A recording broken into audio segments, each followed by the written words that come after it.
दोस्तों, आप सभी से निवेदन है कि लास्ट की 1.5 मिनट प्लीज़ मिस मत करना।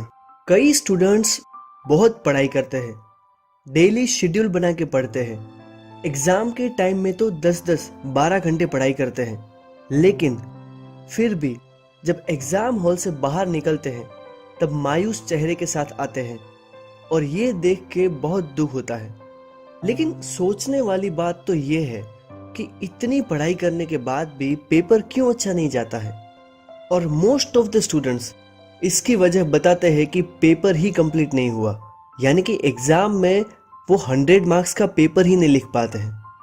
और ये चीज़ मैंने बोर्ड की एग्ज़ाम में तो बहुत ही ज़्यादा देखी है। स्टूडेंट को सारे क्वेश्चन के आंसर पता होते हैं, लेकिन वो सिर्फ 80 मार्क्स का ही पेपर लिख पाते हैं। आप सोचिए, सारे पेपर में ऐसा हुआ तो आपके लिए 20% तो ऐसे ही कम हो गए, क्योंकि आपने लिखा ही है सिर्फ 80%। यानी कि अगर बाकी आपने जो भी लिखा है वो सही लिखा है, ऐसा समझते हैं कि आपने जो लिखा है उसमें से 90% सही लिखा है, तो भी आपके सिर्फ 72% ही आएंगे। और अगर इस बात को समझे कि ऐसा क्यों होता है कि स्टूडेंट पूरा पेपर नहीं लिख पाते हैं, तो इसका सबसे बड़ा रीज़न ये है कि स्टूडेंट राइटिंग पे ध्यान ही नहीं देते हैं, राइटिंग प्रैक्टिस पे फोकस ही नहीं करते हैं, सिर्फ और सिर्फ पढ़ाई पे ही ध्यान देते हैं। दोस्तों, एग्जाम से पहले writing practice is very important. चलो अब समझते हैं कि राइटिंग प्रैक्टिस क्यों इंपॉर्टेंट है। अगर आपने राइटिंग प्रैक्टिस नहीं की होगी तो जब एग्जाम में आप क्वेश्चन को आंसर करने जाओगे तो आपको आंसर आता होगा तो भी आपको थोड़ा सोचना पड़ेगा कि सेंटेंस कैसे फॉर्म करूँ, आंसर कहाँ से स्टार्ट करूँ, और इसी में आपके 2-3 मिनट वेस्ट हो जाएंगे। अगर थियोरी सब्जेक्ट होगा तो ऐसा होगा कि आपको मेन पॉइंट याद नहीं आएगा। कई बार मेन पॉइंट याद होगा तो उसका कंटेंट क्या है वो आपको याद नहीं आएगा। प्रैक्टिकल सब्जेक्ट में आपको स्टेप्स याद नहीं आएंगे, और ऐसे रिकॉल करने में ही आपको हर क्वेश्चन में बहुत ही ज़्यादा टाइम जाएगा, जिसके कारण आपका पेपर कंप्लीट ही नहीं होगा। सो आपके साथ ऐसा ना हो, इसीलिए मैं आपको सजेस्ट करता हूँ कि ये सारी चीज़ आप एग्ज़ाम से पहले घर पे ही फेस करें। फॉर एग्ज़ाम्पल, आप घर पे क्वेश्चन लिखने को लेते हो जिसके आंसर में टोटल 10 पॉइंट्स हैं, और जब आप लिखने बैठे तब आपको उसमें से 6 पॉइंट्स ही याद आए, यानी कि 4 पॉइंट्स आपको याद ही नहीं आए। आपने बहुत ट्राई किया फिर भी आपको याद नहीं आया।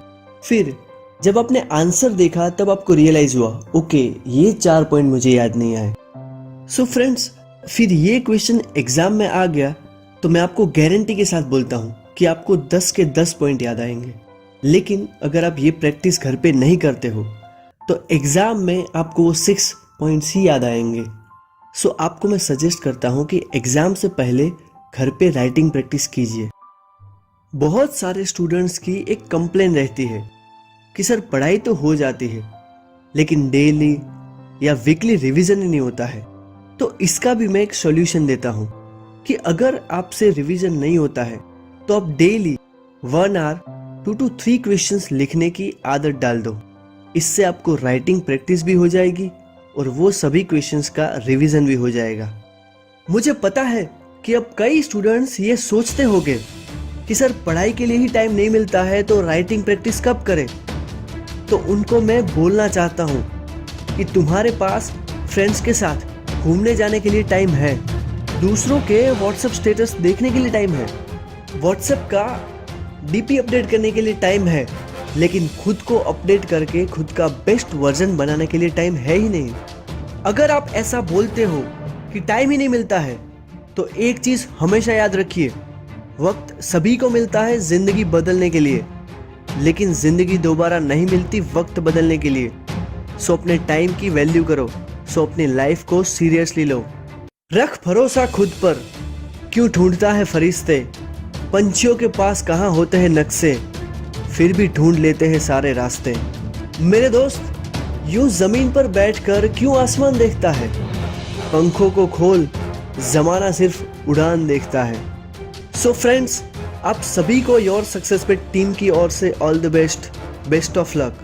अपना बेस्ट दीजिए और एग्ज़ाम में आप जो भी चाहते हो रिजल्ट, वो रिजल्ट अचीव कीजिए। इस वीडियो को लाइक और शेयर करके आप हमारा मनोबल बढ़ा सकते हो। योर सक्सेस मिनट चैनल को सब्सक्राइब करें और बेल आइकन को भी प्रेस करें। Thank you so much. जय हिंद।